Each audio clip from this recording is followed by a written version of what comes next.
Hey guys, I just want to talk about a new mod to the rack. I've purchased some ATX PRX Jammer arms, and as you can see by the footage, they're a really nice versatile bit of kit. You get some awesome machine variations out of it, but as usual I'm not happy to just leave things as they are, and we've tried to make some improvements. As you can see here, I've had a friend chop and mod a couple of half rack feet, and now as you can see in the new configuration, I think it looks pretty good. We've utilised the old rubber stoppers from the ATX arms. Now we have the ability to set up a Viking press without use of spotting arms. A little bit of use here, and then we'll show the main reason that we did this, which is two new movements. You can see there, that looks absolutely sick. And here we go with the new configuration. So we now have a decent seated Arsenal strength or hammer strength style chest press. The new weight horns allow there to be load right at the start, so I don't have to lay down or do any stuffing around with spotting arms. You just sit down and press at the appropriate height, and then you can lower them and actually have a Arsenal or hammer strength style multi-grip low row. And I'll just let you have a look at that, and we'll talk a little bit about my thoughts and how it turned out in a minute.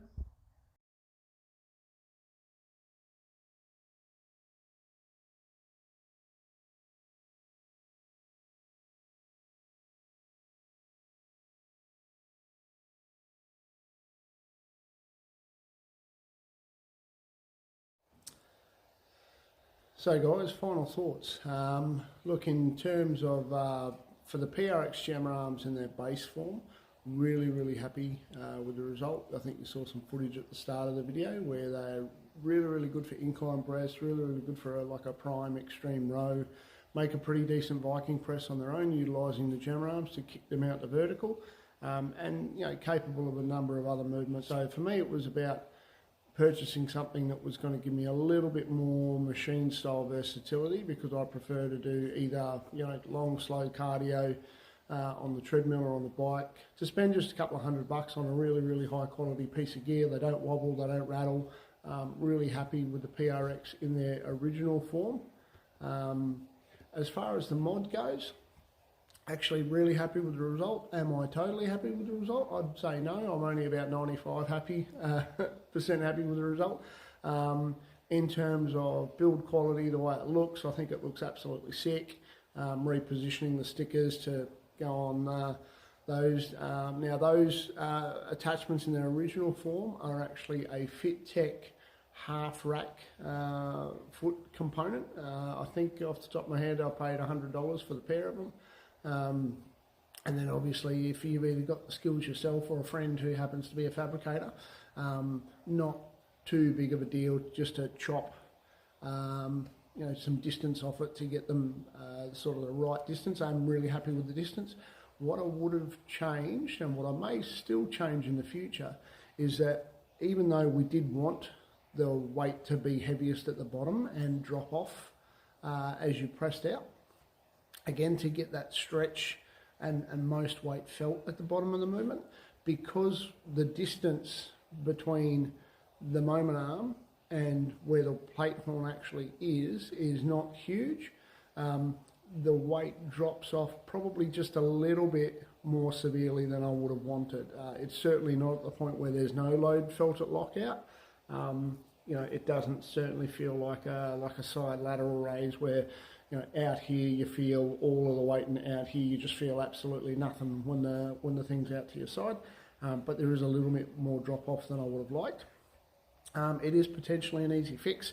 All we need to do is chop a section out of the bottom of the base, like cut it, flatten the curve, re-weld it, so that instead of sitting up as vertically as it does, the plate horn is a little bit further away from the moment arm, and that will flatten out the resistance curve. In the meantime, it is actually a really easy fix. Whack a band on there to get a little bit of a band tension increase as I press out, which will compensate for the weight drop off as that weight load moves past horizontal to the moment arm. But other than that, look, really happy with how they've turned out.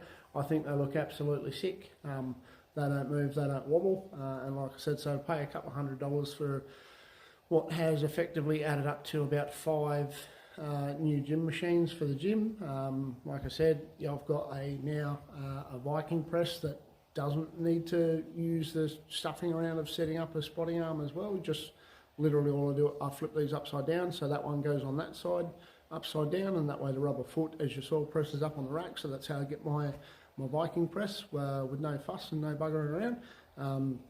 Hammer strength style chest press, just in this configuration that you see behind me, just hanging there. No need to use a jammer arm, and same again, just turn around, lower the height a little bit, and then you've got a hammer strength style low row.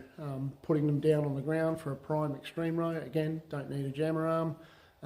So yeah, to get 4 or 5 really high quality style movements for just a couple $100 and adding nothing to my gym's footprint, really happy with the result. So I hope this is giving you some ideas for your jammer arms, and if anyone wants any particular photos or any other advice on how I went about doing this, if you want to replicate something for yourself, feel free to message me in the comments.